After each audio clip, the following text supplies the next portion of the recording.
Everyone, welcome to হিয়াজ world. আশা করি সবাই ভালো আছেন, সুস্থ আছেন। আমি অনুশ্রী। আজকের ব্লগটা এখান থেকে শুরু করছি। রবিবার মানে ছুটির দিন, কিন্তু আমাদের মেয়েদের একদম ছুটি নেই, তাই না? বাড়িতে সবার ছুটি, কিছু না কিছু করতেই হয় আমাদেরকে, কাজকর্ম। তো এই রবিবার হঠাৎ করেই হাজব্যান্ড বলল, আজকে তোমার রান্নার ছুটি। আমি তো অবাক, ঘুম থেকে ওঠার পর এটা কী শুনছি? আগে থেকে কোনো প্ল্যান বা কোনো কিছুই ছিল না। তাহলে হঠাৎ করে ছুটি, খাবো কি, করবো কি? তো বললো চলোই না, বেরিয়ে পড়া যাক। তো দেখুন, বেরিয়ে পড়েছি আমরা। সকালবেলা চলে যাচ্ছি এখন কোলাঘাটে ব্রেকফাস্ট করব বলে। এখানেই এখন ব্রেকফাস্টটা করব। চলো ভেতরে যাওয়া যাক, কী কী ব্রেকফাস্ট করছি তোমাদের দেখ। হ্যাঁ চলো যাচ্ছি। তো ব্রেকফাস্টে আমি নিয়েছিলাম ধোসা, আমার খুব পছন্দের খাবার, আর সাথে ছিল আলুর পরোটা আর স্যান্ডউইচ। এগুলো ওরা খেয়ে ফার্স্ট করার পর ওমা দেখি গাড়ি হঠাৎ করে ঘুরে দীঘার দিকে যাচ্ছে। আমি তো জানি বাড়ি যাব, ভাগ্যে স্নান করে বেরিয়েছিলাম। ও নাকি হঠাৎ প্ল্যান করেছে আমরা এখন দীঘা যাব। পৌঁছে গেছে দীঘায়, প্রচণ্ড ভিড়। ভাগ্যে স্নান করে এসেছিলাম, এত ভিড়ে স্নান তো করার কোনো উপায় নেই। হিয়া যদিও একটু নামতে চাইছিল, কিন্তু স্নান ওকে করিয়ে নিয়ে বেরিয়েছিলাম বলে আর স্নানের দিকে গেলাম না। একটু সমুদ্র দর্শনই করে নিলাম। এত সুন্দর লাগছিল দেখতে। সমুদ্র দেখতে আমার বরাবরই খুব ভালো লাগে। আপনাদের কার কার পাহাড় আর সমুদ্রের মধ্যে কোনটা কোনটা ভালো লাগে জানাবেন। সমুদ্র দেখে তারপরে চলে এসেছি এই নিউ দীঘায়, এই জায়গাটায়। এই জায়গাটা আপনারা অনেকেই চেনেন, যারা দীঘায় এসেছেন সবাই মোটামুটি চেনেন। এখানেই কষে কষা আছে।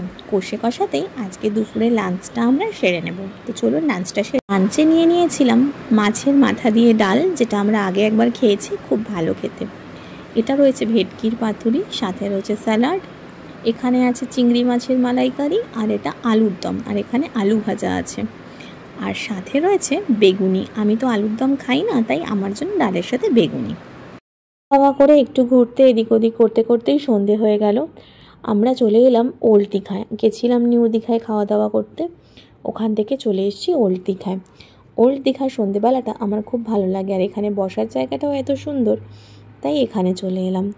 তারপরে আবার একটু সমুদ্রের কাছে চলে গেলাম। এত ভালো লাগে সমুদ্রের কাছে আমার, সমুদ্রের দিকে তাকিয়ে বসে থাকতে থাকতেই যেন মনে হয় সময়টা চলে যাচ্ছে।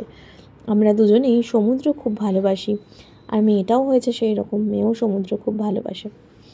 আপনাদের কার কার সমুদ্র ভালো লাগে অবশ্যই কিন্তু কমেন্টে জানাবেন। আমার পাহাড় সমুদ্র দুটোই ভালো লাগে, তার মধ্যে সমুদ্র একটু বেশি ভালো লাগে।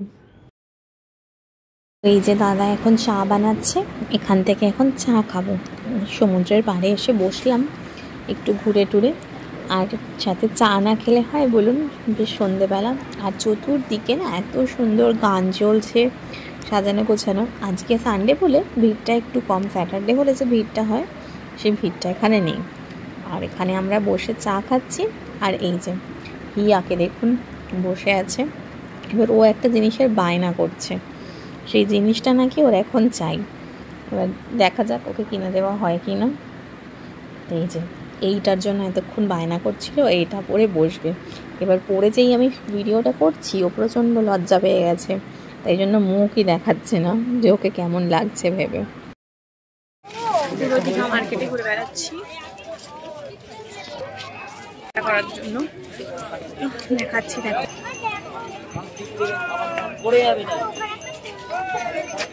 সব জিনিস দেখতে তো কি আর মাথাটা এমনি খারাপ হয়ে যায়।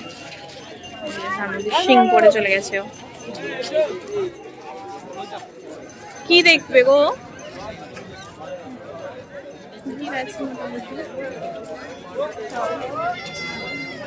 দেখি না,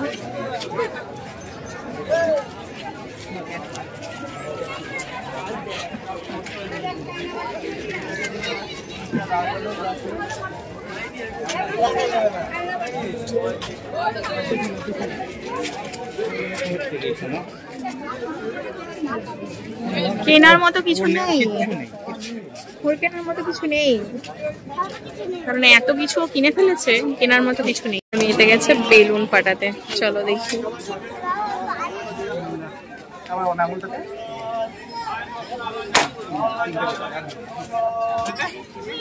ফেটেছে, তিনটেই ফেটেছে, বাহ দারুন। আর এই আকাশের চাঁদটা, হ্যাঁ এখানে মার্কেটটা বেশ ভালো।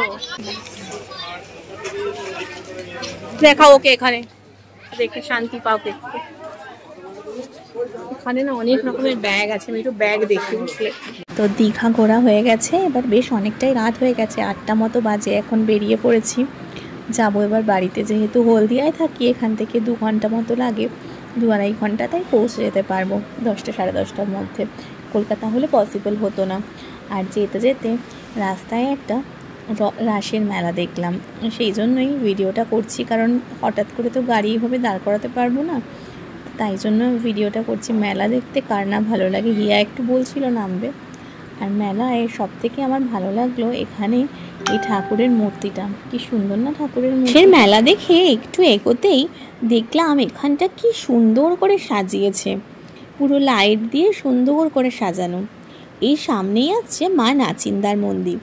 যারা আমরা বাই রোড যাই বা আপনারা বাই রোড যারা যান, তারা সবাই মা নাচিন্দার মন্দির নিশ্চয়ই চেনেন। আমি এখানে গেছিও, খুব ভালো লাগে মা নাচিন্দার মন্দিরে, আর ভীষণ জাগ্রত এই মা। তারপরে দেখুন এই যে এটা হচ্ছে মা নাচিন্দার মন্দির, আর এখানে খুব সুন্দর করে রাসের মেলাও বসেছে, ভেতরে রাসের মেলা চলছে, তাই দেখে নিলাম।